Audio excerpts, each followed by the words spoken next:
السلام عليكم ورحمة الله.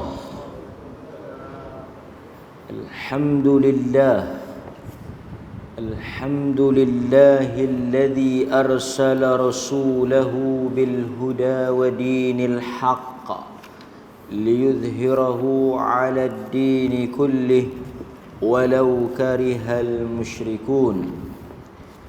أشهد أن لا إله إلا الله وحده لا شريك له وأشهد أن محمدا عبده ورسوله. أما بعد. Muslimin muslimat yang dirahmati oleh Allah Azza wa Jal, kita bersyukur kepada Allah kerana pada malam ini kita dapat meneruskan kelas dan kuliah kita. Mudah-mudahan ada manfaat yang boleh kita ambil daripada perbincangan ataupun hadis yang akan kita bacakan pada malam ini. Muslimin muslimat yang dirahmati oleh Allah Azza wa Jal,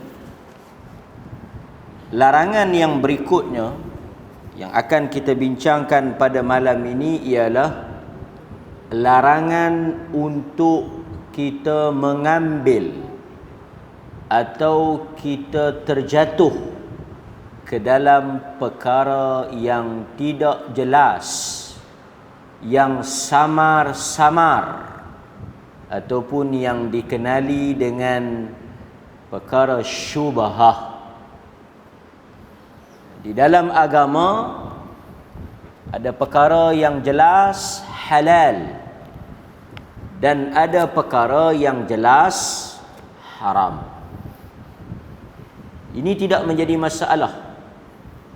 Adapun yang jelas halal, kita boleh untuk mengambilnya, memanfaatkannya, sama ada makanan, urusan kehidupan dan sebagainya, maka yang ni tidak menjadi halangan untuk kita mengambilnya. Perkara yang kedua, yang jelas haram, yang ni juga mudah untuk kita tinggalkan. Apa sahaja yang jelas melalui Al-Quran dan Sunnah tentang pengharaman sesuatu perkara, sama ada makanan ataupun urusan kehidupan. Kerana halal haram ni dia bukan sahaja bersangkutan dengan makan minum. Halal haram ini juga dalam urusan jual beli, urusan muamalat, urusan munakahat, dan juga urusan-urusan yang lain. Al-halal wal haram ada dalam setiap urusan kehidupan. Perkara yang ketiga yang disebut di dalam hadis yang kita akan bincangkan, perkara yang syubuhat, yang syubhah, yang tidak jelas, sama ada ia halal ataupun haram.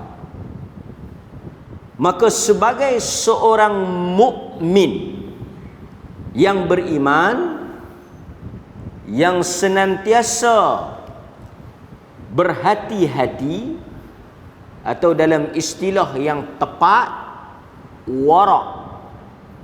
Perkataan yang digunakan ialah wara'. Wara'. Apa makna wara'? Meninggalkan perkara yang syubhah. Jadi bila tuan-tuan nak guna perkataan wara' tu, dia selalu kita faham wara' ni perwatakan, penampilan. Bila kita sebut si fulan ni dia wara', merujuk kepada penampilan dia, perwatakan dia, pakaian dia, tutur kata dia. Kita selalu kata wara' kan.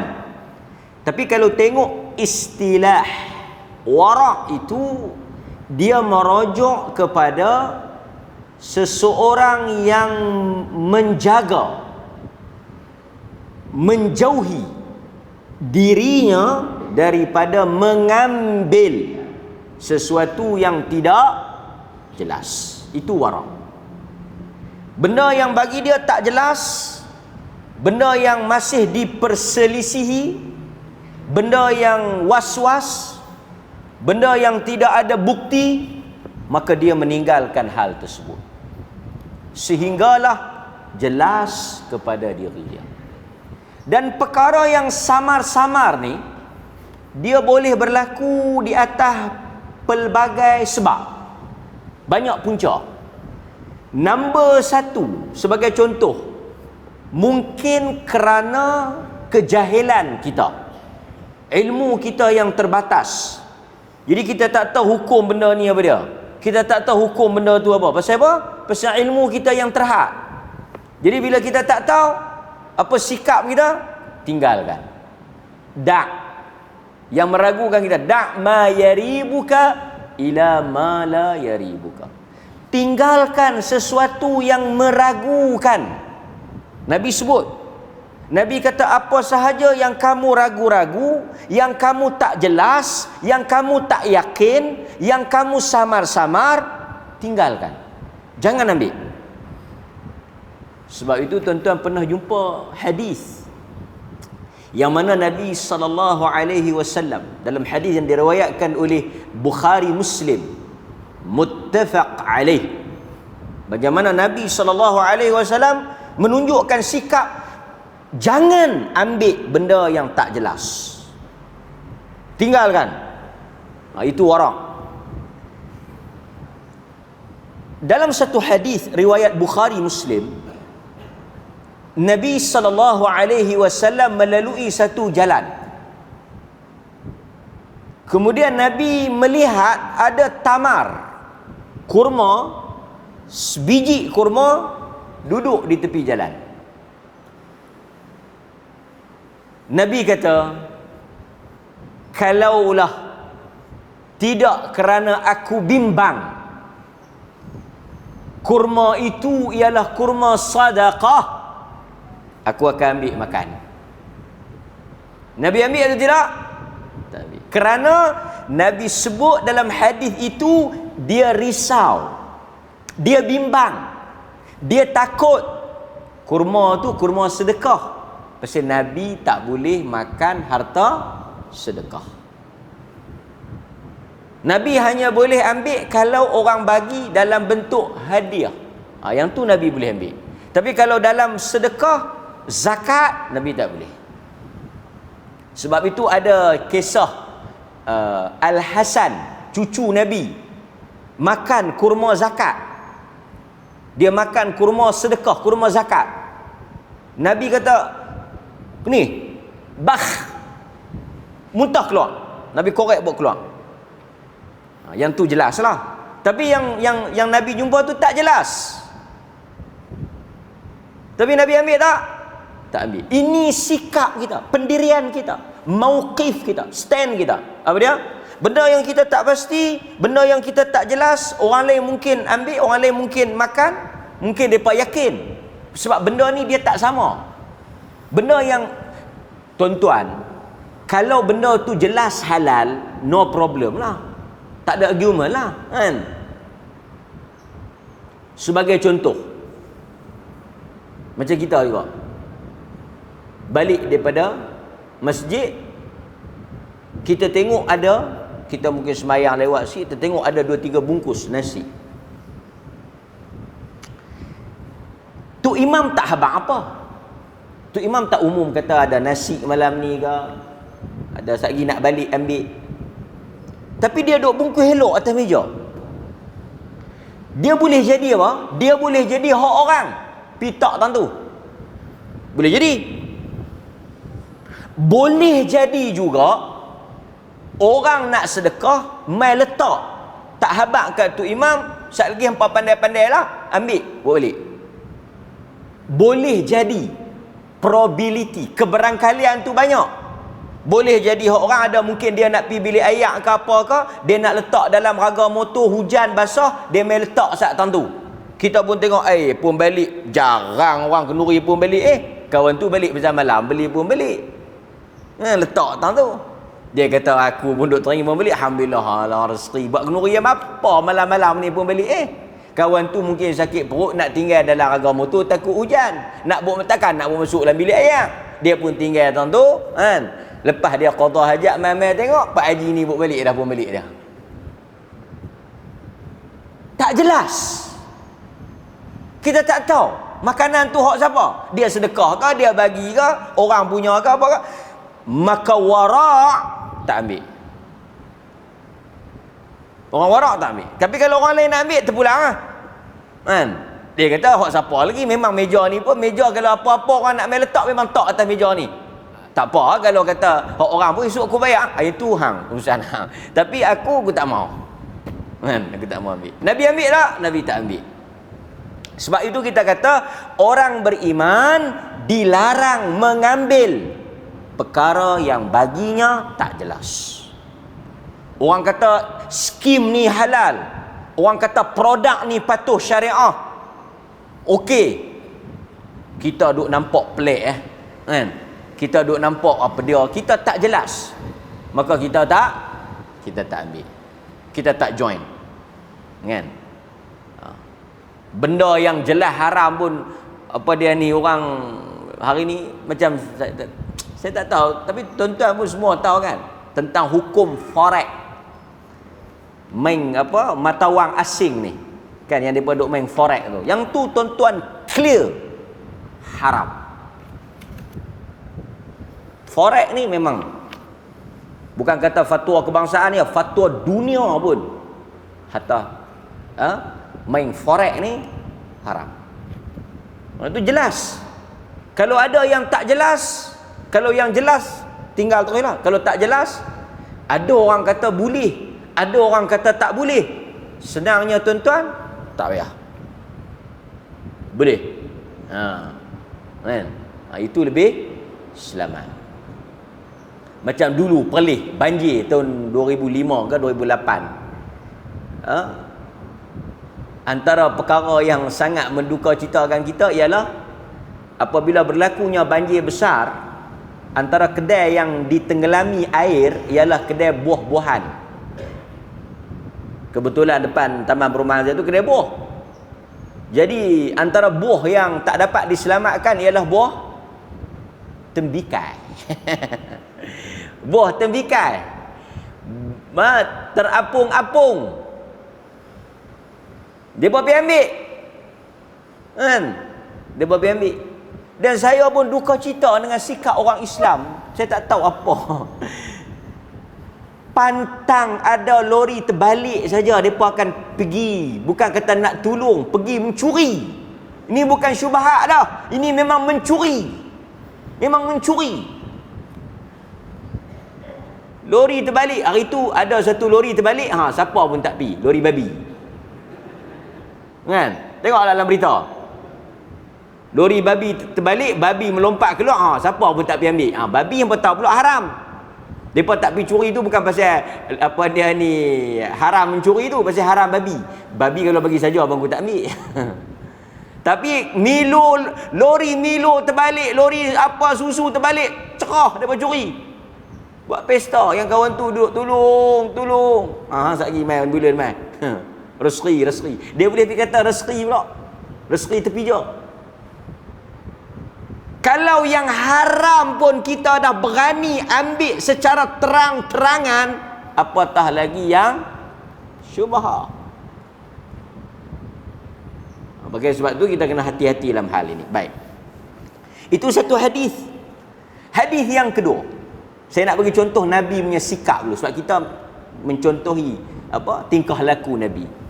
Dalam hadis yang kedua yang diriwayatkan oleh Imam Ahmad, tadi Nabi jumpa kurma di tengah jalan. Tu Bukhari Muslim.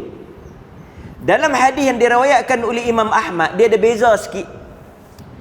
Nabi SAW satu malam tak tidur. Macam susah nak tidur. Jadi Nabi ni kadang-kadang memanglah dia manusia. Banyak sebab lah, kadang-kadang dia mudah tidur, kadang-kadang dia susah tidur. Ada kes lain, Nabi susah tidur pasal Nabi risau, ada macam nak jadi sesuatu kan. Tu Nabi keluar masuk. Aisyah tanya, kalau tak silap saya Aisyah isteri Nabi tanya, "Kenapa Rasulullah?" Aku risau, aku takut macam ada sesuatu nak berlaku. Tiba-tiba datang sahabat, dua orang sahabat. Dia kata, ya Rasulullah, kami malam ni menawarkan diri untuk menjadi pengawal. Nak tolong jaga guard malam tu. Rasulullah kata, alhamdulillah. Kemudian Rasulullah masuk tidur. Isteri Nabi kata, Rasulullah masuk tidur dalam keadaan yang begitu nyenyak sehingga kedengaran bunyi dengkuran. Nabi berdengkur kerana nyenyak tidur. Kan? Jadi satu malam Nabi tak boleh tidur. Kemudian isteri Nabi tanya, kenapa? Nabi kata, tadi aku mari nak tidur, dekat tilam ni, katil ni, dekat tempat tidur tu, apa ni, dia lah katil lah kan, tempat tidur tu, ada buah kurma.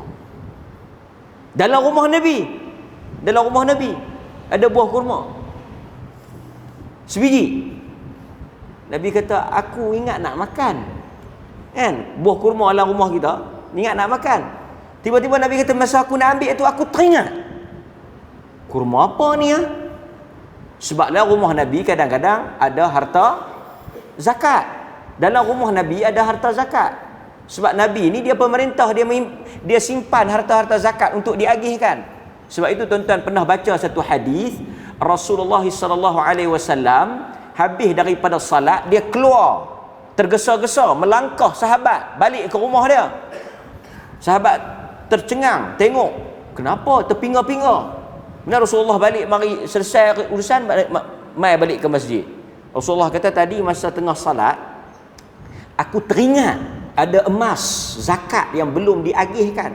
Dalam rumah Nabi ada harta zakat yang belum diagihkan. Jadi aku risau meninggal dalam keadaan tak mengagihkan. Jadi sebab Nabi teringat masa tengah salat tadi, tengah sembahyang teringat tu, Nabi lari balik pergi bagi. Artinya bila Nabi nak ambil buah kurma tu, Nabi risau, kurma mana, siapa punya, boleh jadi kurma sedekah, tak boleh makan. So oleh kerana Nabi tidak yakin dengan status kurma tu, Nabi tak makan. Ini menunjukkan Nabi meninggalkan perkara yang syubhah. So tuan-tuan juga demikian sikap tuan-tuan dan saya. Kita kena ada warak. Warak ni ialah berhati-hati. Walaupun secara zahirnya tak jelas haram. Nak kata haram kurma, dan dalam rumah Nabi tentulah kurma Nabi, betul tak? Tapi Nabi punya stand dia, sikap dia apa dia? Dia tak mau ambil benda yang tak jelas. Baik. Boleh ya? Itu sedikit pengenalan kepada apa yang kita nak bincangkan. Dan tuan-tuan juga kena ada sikap tu. Kan? Macam ada satu kes berlaku. Saya pergi pasar tani pagi kan, pasar tani. Yang pagi itu pasar tani tu kan. Si fulan ni dia beli ikan. Dia tersilap boh dalam raga motor orang lain. Macam mana saya tahu? Masa saya duk beli ikan tu, seingat saya, kawan tu dah balik pergi rumah dia, dia tengok tak ada ikan raga dia, dia patah mai balik. Dia tanya dekat yang jual ikan tu, saya ada tinggal ikan saya yang beli tadi. Dia kata tak ada. Dia kata saya silap buh laga siapa dah. Jadi kawan yang tersilap ikan dia masuk dalam raga kawan tu, yang kata rezeki terpijak ni, tentulah dia tahu kata ikan tu dia tak beli, betul tak? Bukan syubhah dah. Tapi boleh jadi syubhah. Dia kata boleh jadi ada orang beli nak sedekah. Kalau kita buat macam mana? Balik-balik rumah, aku tak beli terubuk ni, aku tak beli ikan ni kan. Tapi macam mana? Boleh jadi kadang-kadang benda tersilap ni boleh jadi. Kalau kita warak, kita tak ambil kita pergi hantar balik. Tapi kalau kita tak wara', alhamdulillah. Hamba Allah manalah nak sedekah ni, kan? Hamba Allah manalah nak bagi ni, kan? Tak jelas. Boleh tak nak makan? Boleh jadi orang bagi, boleh jadi orang nak sedekah, tetapi boleh jadi juga hak orang yang tersilap letak. Jadi dalam hadis ni, dalam larangan ni, bila benda tu tak jelas pada kita, jangan ambil. Jangan ambil. Nampak tuan? Ha? Boleh? Okey. Wallahu taala a'lam. Hadirin mukminin. Banyak benda-benda yang tak jelas dalam kehidupan kita, kan? Ha? Nanti kita bagi contoh. Kita bagi contoh. Baik. Antara hadis yang mana Nabi suruh kita untuk meninggalkan atau menjauhi, maknanya larangan untuk kita ambil benda yang syubhat, ialah hadis yang diriwayatkan oleh Al-Imam Muslim. Hadis yang diriwayatkan oleh Al-Imam Muslim. Innal halal bayyinun wa innal haram bayyin wa bainahuma mushtabihat la ya'lamuhunna kathirun minan nas. Kemudian Nabi kata, famanittaqa asyubuhat istabra'a lidinihi wa irdihi. Kemudian Nabi sambung lagi, wa man waqa'a fi syubuhat waqa'a fil haram. Hadis riwayat Imam Muslim daripada Nu'man bin Bashir. Bisa dengar kan nama Nu'man ni? Nu'man daripada Nu'man bin Bashir. Tuan-tuan mungkin tak kenal Nu'man ni, tapi Nu'man ni sahabat Nabi lah. Dia sahabat kecil. Nu'man ni, dia tu sahabat, bapa dia Bashir sahabat, mak dia Amrah bin Rawahah pun sahabat. Jadi dia sahabat, ayah dia sahabat, mak dia sahabat, tiga-tiga sahabat. Ini Nu'man bin Bashir. Ayah dia, tuan-tuan, kalau tuan-tuan ingatlah, ayah dia ni ada cerita. Ayah dia lah sahabat yang bertindak tanya soalan apabila Allah Ta'ala buat turun, innallaha wa malaikatahu yusalluna 'alan nabi ya ayyuhalladzina amanu sallu 'alaihi wa sallimu taslima. Sesungguhnya Allah dan para malaikat berselawat kepada nabinya, wahai orang-orang yang beriman, berselawatlah kamu kepada nabinya. Jadi sahabat pergi jumpa Nabi, bagi salam, kami tahu assalamu alayka ya Rasulullah, assalamu alayka ayyuhan nabi, kami tahu. Selawat kami tak tahu. Allah suruh kami selawat, tapi cara nak selawat tu kami tak tahu. Yang tanya tu Bashir, Pak Nu'man ya. Tu yang Nabi kata, sebut Allahumma salli ala Muhammad wa ala ali Muhammad.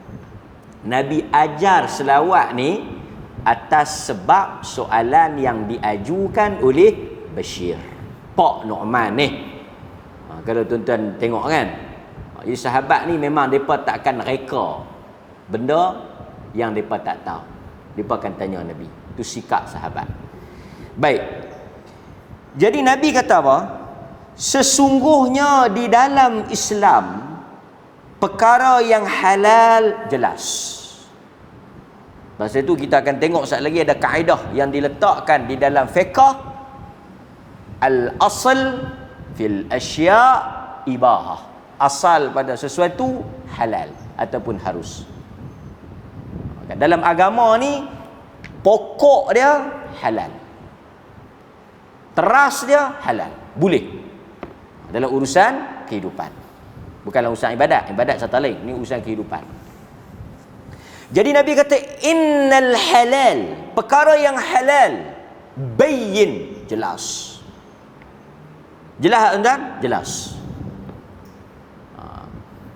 Kemudian yang kedua, wa innal haram bayyin, Yang haram pun jelas. Okey. Di antara rahmatnya agama ni, perkara yang halal dengan haram yang mana banyak? Halal ke haram? Halal.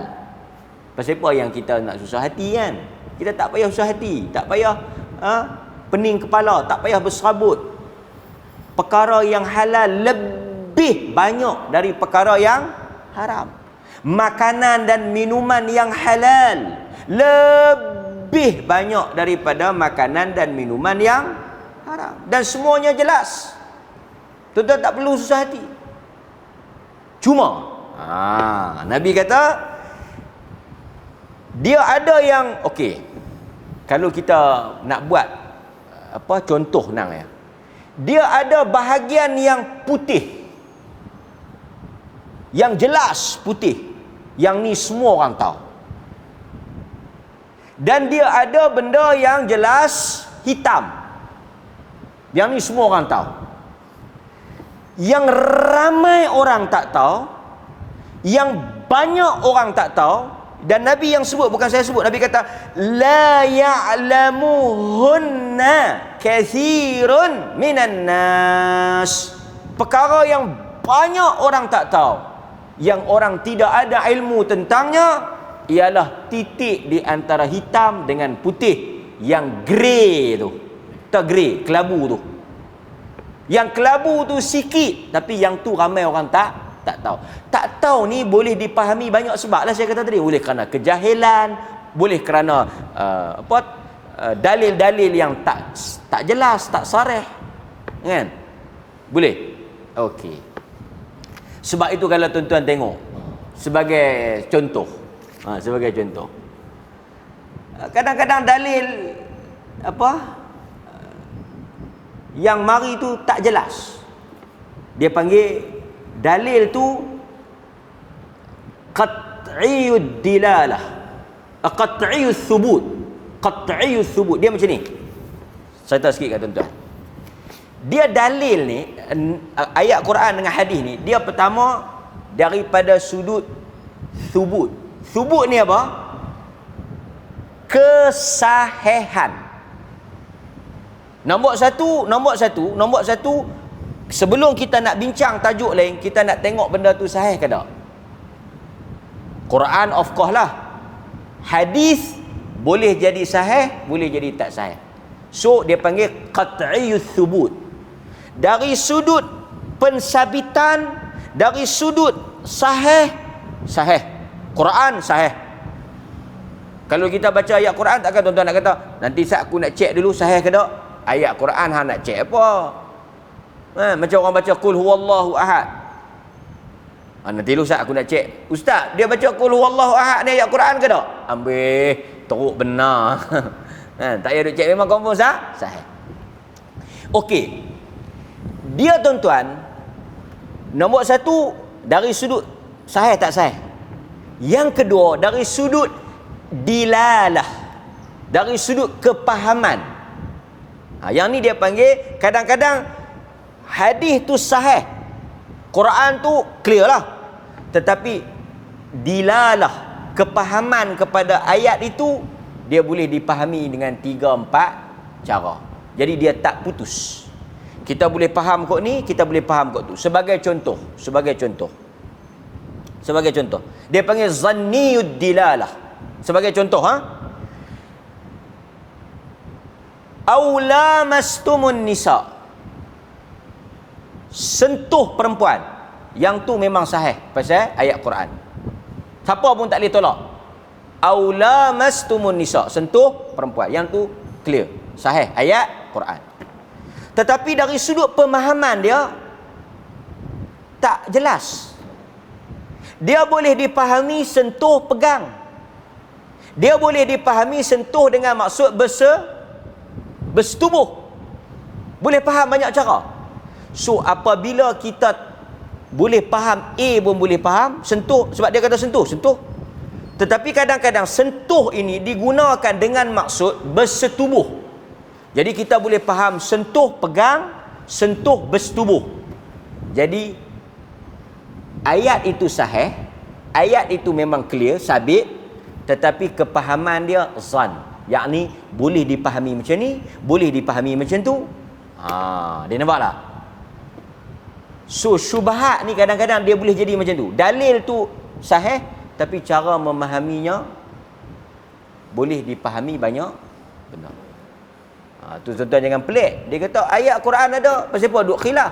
Orang bukan khilaf ayat Quran, orang khilaf tafsiran ayat Quran. Sebagai contoh, 3 kali suci, salah satu qurub. Ada yang faham 3 kali haid, ada yang faham 3 kali suci. Depa bukan tolak ayat Quran. Ayat Quran tu jelas, sabit. Tapi yang depa berselisih pahaman tu. Dilalah tu. Tak jelas. Adakah maksudnya 3 kali suci? Adakah maksudnya 3 kali haid? Kan? So itu yang punca jadi berbeza pendapat tu, salah satunya lah kan. Baik. Okey. So hadirin mukminin, Nabi kata yang halal itu jelas, yang haram itu jelas. Kan? Babi. Ada khilaf tak? Ada khilaf tak? Mana ada khilaf? Tak tahulah kalau tuan-tuan tak. Babi pun dalam bab ini ada 2 pendapat. Ada 2 pendapat. Tak ada babi haram. Jelas. Hurrimat alaikum maitah waddam walahman. Yang tu je jelas. Kan? Baik. Cuma dia kata yang sebut tu laham, daging. Dia tak sebut lemak. Dia tak sebut tulang. Pasal tu tuan-tuan, salah satu daripada benda yang penting di dalam memahami hukum atau dalam istinbat hukum ni ialah kemampuan ataupun kepahaman terhadap bahasa Arab. Dia kena tahu juga sikit-sikit bahasa Arab ni. Pasal apa? Kalau kita baca, kita boleh sesat tu. Diharamkan kepada kamu bangkai, diharamkan kepada kamu darah, diharamkan kepada kamu daging babi. Dia sebut lahmul khinzir, daging babi. Dia tak kata tulang, dia tak kata lemak. Banyak lagi kan? Bukan daging saja. Tuan-tuan, pasal tu macam mana kita nak faham? Adakah tuan-tuan faham? Daging sajalah yang haram, lemak tak haram. Susu tak haram. Apa lagi? Tulang dia tak haram. Ni apa? Sup tulang babi. Astaghfirullahalazim. Bukan haram. Hang baca Quran bagi betul. Baca Quran tengok. Dia kata apa? Dia kata tulang ke daging? Dia kata daging. Yang ni aku ambil tulang dia. Dia tuan-tuan, dalam bahasa Arab, dia menyebut satu benda tetapi dia memaksudkan kesemua. Sebab apa dia sebut daging? Agak-agak tuan-tuan lah yang teka biarlah, bukan salah. Pasal apa kita sebut daging? Pasal apa tak sebut tulang? Kerana kebiasaannya, normalinya, secara tabiatnya, kedai jual daging, kedai tu ada jual tulang tak? Kedai tu ada jual lemak tak? Pasal apa dia kata kedai jual daging? Dia tak kata kedai jual daging dan tulang. Pasal apa dia sebut daging saja? Sebab bila sebutan daging itu, kerana itu ialah bahagian yang paling utama, dan itulah bahagian yang orang paling makan. Dia sebut satu yang important, yang penting, komponen yang paling besar, komponen yang orang makan. Dia sebut daging, itu maksud dia. Tapi yang dia maksudkan kesemua itulah. Faham tak? Kan? Macam Quran kata, warka'u ma'ar raki'in. Rokoklah bersama orang-orang yang rokok. Tuan-tuan pun main masjid, rokok balik.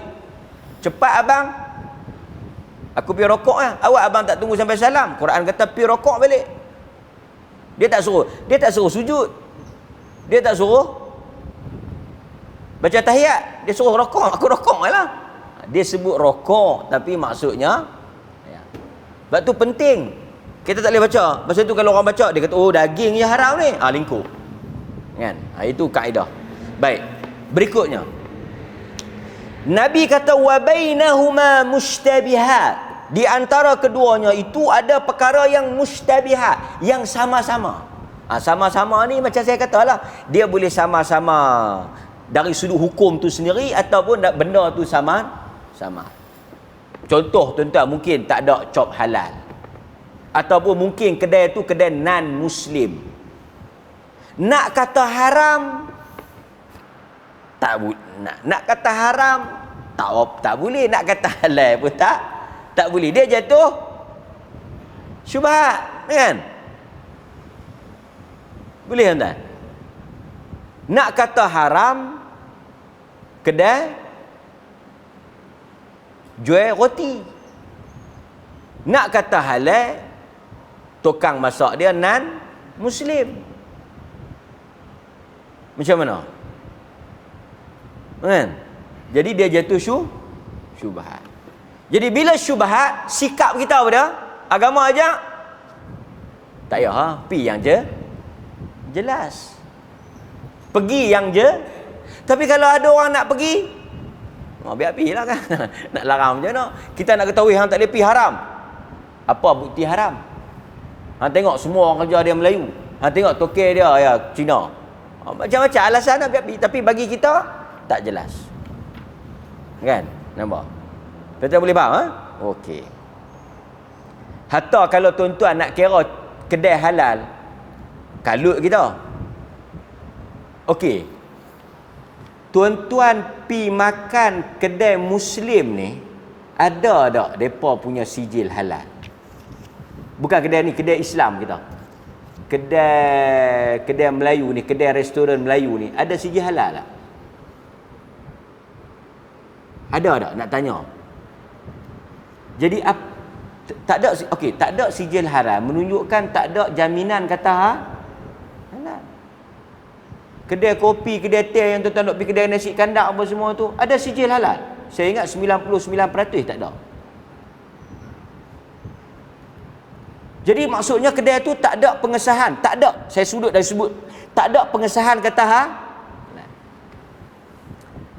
Pasti apa tuan-tuan makan? Apa dak halal-halal apa lagi ni? Orang masjid. Wih. Bila orang masjid menjadi logo halal? Nampak? So, sebab tu saya kata, keyakinan kita ni atas banyak sebab. Sebab tu kalau tuan-tuan nak kata tak ada sijil halal menyebabkan tuan-tuan tak yakin, betul juga. Tapi bukan semua yang tak ada sijil halal tu mesti haram. Faham tak? Nampak? So, pasal itu saya kata, dalam hidup ni, yang mana tuan-tuan rasa wah-wah, better jangan ambil. Dia kata, jom kita pergi makan kedai tu, seafood. Tapi kedai ni kedai Cina. Tapi dia tak jual arak. Dan kita pun bukan nak pergi makan daging, nak pergi makan ketam. Nak pergi makan sotong. Ketam sotong takkan haram. Bukan kena sembelih. Kan? Kita nak pergi makan sotong goreng tepung, ketam kam hiong, kan? Apa-apa Cina punya tu. Takkan tak boleh. Tuan-tuan jadi macam mana? Mungkin pertama tuan-tuan tak tanya sijil halal lah, pasal dia habaq kedai ni tak ada sijil halal. Tapi kedai ni seafood. Macam saya kata, macam saya kata lah, tuan-tuan akan tanya, siapa bayar? Aku bayar. Okey. Jom. Tapi kalau kita bayar, aku tengok, tapi saya kedai Melayu. Yang lagi pelik, tuan-tuan, orang kita, dia pi beli ayam di market atau di pasar dekat kedai Melayu.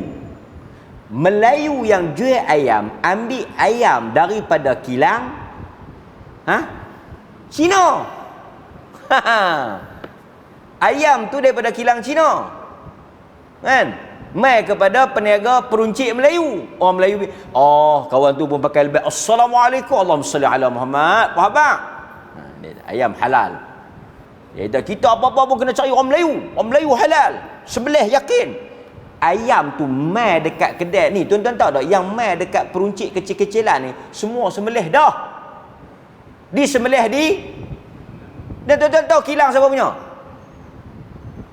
Makan ayam berapa puluh tahun bukan tahu kilang. Pilah cari kilang di mana. Tak apalah, makan sudahlah, tak payah duk tanya banyak kan. Ha? Azan. Oh, azan tu. Azan tu tuan. Azan tu. Saya kita sambung kesimpulan. Tak perasan saya kata azan. Okey. Kita buat khulasah kesimpulan yang boleh kita ambil.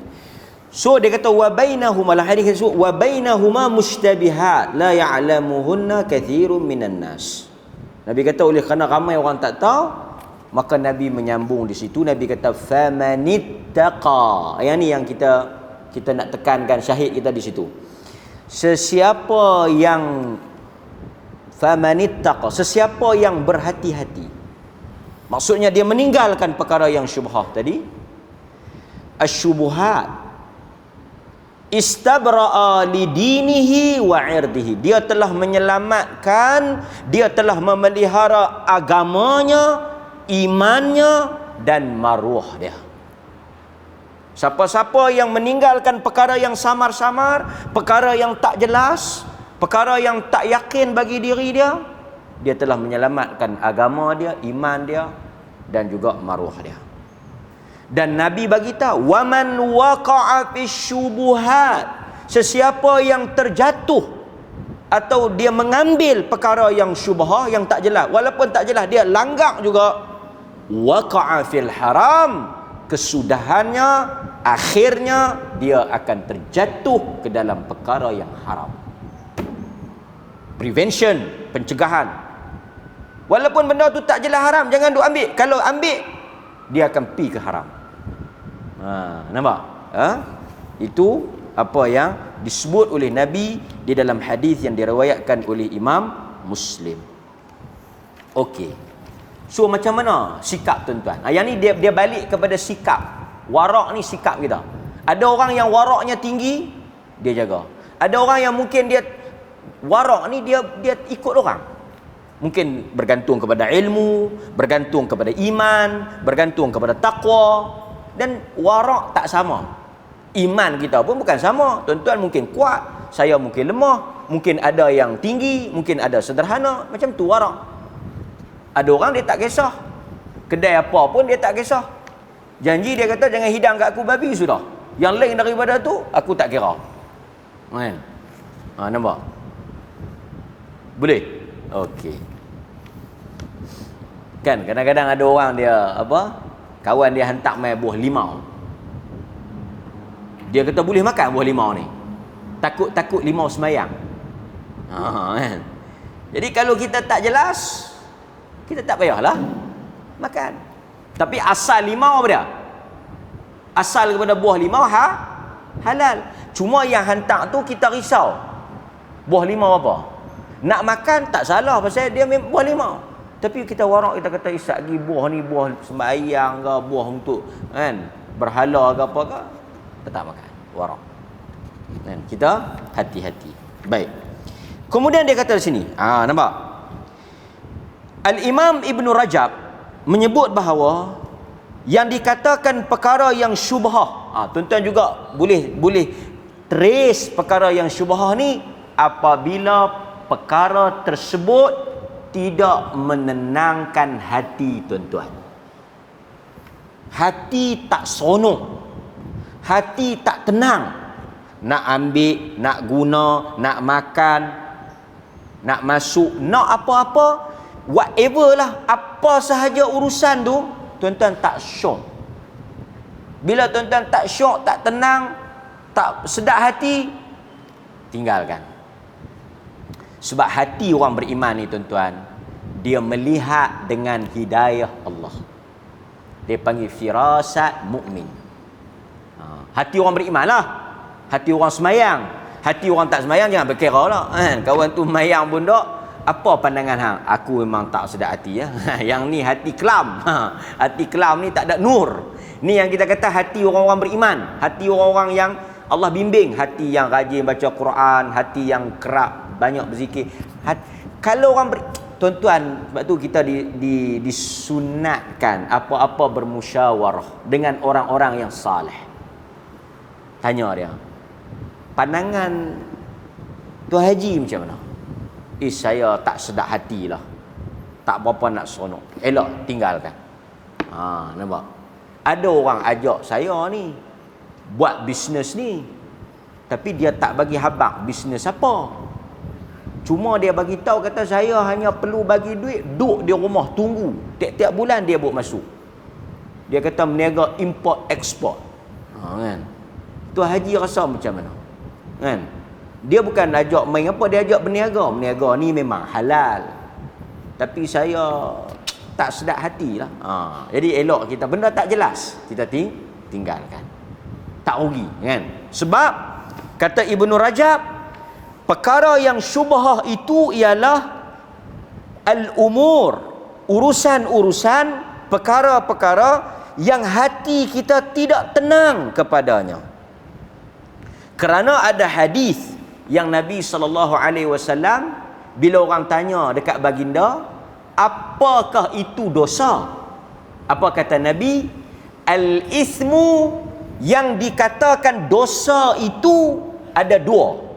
Ma haka fi nafsika wa karihta an yattali'a alaihin nas. Kamu nak tahu benda tu salah, kamu nak tahu benda tu berdosa, nombor satu, hati tak seronok. Ma haka fi nafsika, hati tak syok, hati tak tenang. Pasal itu orang yang buat salah, hati dia tak tenang, hati dia tak akan tenang. Yang kedua, wa karihta, yang kata benda tu berdosa, benda tu salah, tuan-tuan nak tahu senang ya. Tak tengok Quran lagi, tak tengok hadis lagi, tapi boleh rasa dah benda tu salah. Karihta an yattali'a alaihin nas, kamu tak suka benda tu diketahui oleh orang. Tuan-tuan nampak tak? Dua indikator, dua tanda aras. Benda tu haram, benda tu salah. Satu, hati tak syok. Yang kedua, kita tak suka orang tahu. Sebab itu benda jahat semua orang buat di sebalik pengetahuan orang. Mesti dia tak tahu, dia tak mau orang tahu. Dia tengok pun tutup-tutup kan. Dia pi pun sengak-sengak. Pasal itu orang yang pi beli nombor ekor pakai topi keledar tapi naik kereta. Kita jumpa dia keluar daripada kedai ekor, tengok dia pakai topi keledar. Parking kereta tak mana? Parking motor tak mana? Dia kata tak, main dengan kereta. Tu apa siapa hang pakai topi keledar? Nak pergi beli ekor, takut orang nampak. Ada tuan-tuan yang pi beli ekor dengan bangga. Itu Tok Imam kan. Tok Imam tanya pergi mana? Pergi beli ekor lah Tok Imam. Kalau orang tanya abang, kalau cari saya abang, saya pergi kedai ekor, pergi cari tahu. Tak ada, orang tak abang, orang bohong. Kan? Benda yang salah ni orang kan sembunyikan. So kalau hati tuan-tuan tak syok, tak sedap hati nak makan kedai tu ke, nak makan benda tu kan, nak ambil apa ke, kan? Tuan-tuan jangan ambil ya, kan? Tinggalkan. Okey. Sebab itu ada satu kisah seorang ulama yang ayah dia ni bekerja dengan pemerintah. Nama dia saya lupa, Malik bin Zuwairi', lebih kurang lah. Jadi ayah dia ni tinggal kereta pusaka. Tapi dia tak mau ambil sebab dia tak yakin dengan pendapatan ayah dia. Sedangkan benda tu tak salah, dia boleh ambil. Pasal yang haram tu pak dia. Tapi dalam riwayat tu, dalam kisah hidup tu, dia sedekah. Dia sedekah sebab dia kata dia risau harta yang ayah dia tinggal ni daripada sumber yang tak elok. Dia tak yakin. Jadi dia sedekah. Walhal kalau dia nak ambil boleh, tapi wara'. Kalau kita tak tahulah kan, ayah kita tinggal 100,000. Ayah kita ni memang terkenal sebagai pemain nombor ekor ke, pemakan benda-benda haram kan. Alhamdulillah ustaz no, dia dah mati, tak apa biar. Kan dia jawab dengan Tuhan, ni rezeki saya. Kan? Ada orang kadang-kadang dia tak kisah. Ni iman lah, iman. Iman. Baik. Okey. Kemudian dia kata lagi sebagai contoh. Dia kata sebagai contoh. Seseorang yang ingin berkahwin tetapi dia syubhah sama ada wanita yang dia nak kahwin tu pernah menyusu tak. Ni disebut oleh para ulama ni contoh. Kan? Dia kata sebagai contoh, satu orang arada an yatazawwaj imra'ah. Satu orang dia nak kahwin dengan satu perempuan, kemudian dia syok. Boleh jadi perempuan ni pernah menyusu dengan, pasal dia dah bercinta mungkin, tanya kan. Dia kata, dulu hang duk mana? Saya kata, dulu duk Arau. Aku pun Arau. Yalah, saya memang dulu duk Arau, lepas tu baru pindah pergi Kuala Lumpur, dan saya biasa menyusu dengan satu perempuan duk di RPA Arau. Allah, dia kata. Pasal apa? Pasal aku pun duk RPA Arau. Lorong berapa? Lorong saya tak ingat dah lah, sebab saya kecil-kecil dulu. Cuma mak saya cerita, saya ni biasa ada ibu susuan duk di Arau, RPA Arau. Pasal masa saya menyusu, mana saya tahu, saya kecil lagi. Orang menyusu umur apa? 2 tahun, mana tahu apa? Takkan 20 tahun duk menyusui. Kalut lah, jadi tak tahu. Cuma mak saya cerita macam tu lah. Dia kata kalau pi Perlis tu cuba pi Arau. Dulu hang menyusu dengan satu makcik tu. Tu no tak ingat no. Awak ah, dulu mak saya pun ramai juga duk pi menyusu dengan dia. Dia mola duk dia jadi wah-wah lah. Dulu mak saya pun ramai lah orang duk main menyusu. Kan, tapi tak tahulah tak kena. So tuan-tuan, dia pun kata kalau macam ni punya syubhah, selamatnya tinggalkanlah. Kan, tinggalkan. Dia bagi contoh macam tu lah. Boleh jadi macam tu. Kan? Okey? Dan juga dia bagi contoh juga, dia kata kita berurusan dengan satu orang yang urusan kerjanya bercampur antara halal dan haram. Bukan semua haram, halal dengan haram. Tapi orang pernah tanya dekat Ibnu Abbas. Dia kata ada jiran panggil makan kenduri, tapi jiran ni semua dia makan duit bunga, duit riba. Dia pun tanya Ibnu Abbas, si fulan ni dia terlibat dengan riba, tapi dia panggil kami makan kenduri, boleh tak kami pergi? Ibnu Abbas kata riba atas dia, kenduri atas kamu. Nampak tak? Riba atas dia, dosa itu atas dia, kamu atas kenduri, kamu pergi makan kenduri, tak ada. Sebab itu kita kata yang haram atas si pembuat, bukan kita. Tapi dia kata kalau kita tahu satu orang berurusan dengan perkara halal dan haram, disunatkan untuk kita jangan berurusan dengan dia lah. Itu dari sudut apa? Wara'. Wara'. Kan? Elakkan. Okey? Jadi mudah-mudahan tuan-tuan hadirin mukminin, kita semua dapat berhati-hati. Walaupun orang akan guna alasan awak haram ke? Dia bukan soal antara hitam dengan putih, dia ada di tengah-tengahnya kelabu. Jadi orang yang beriman ni dia bukan setakat melihat hitam putih tu, dia juga berhati-hati dengan yang tak jelas itu.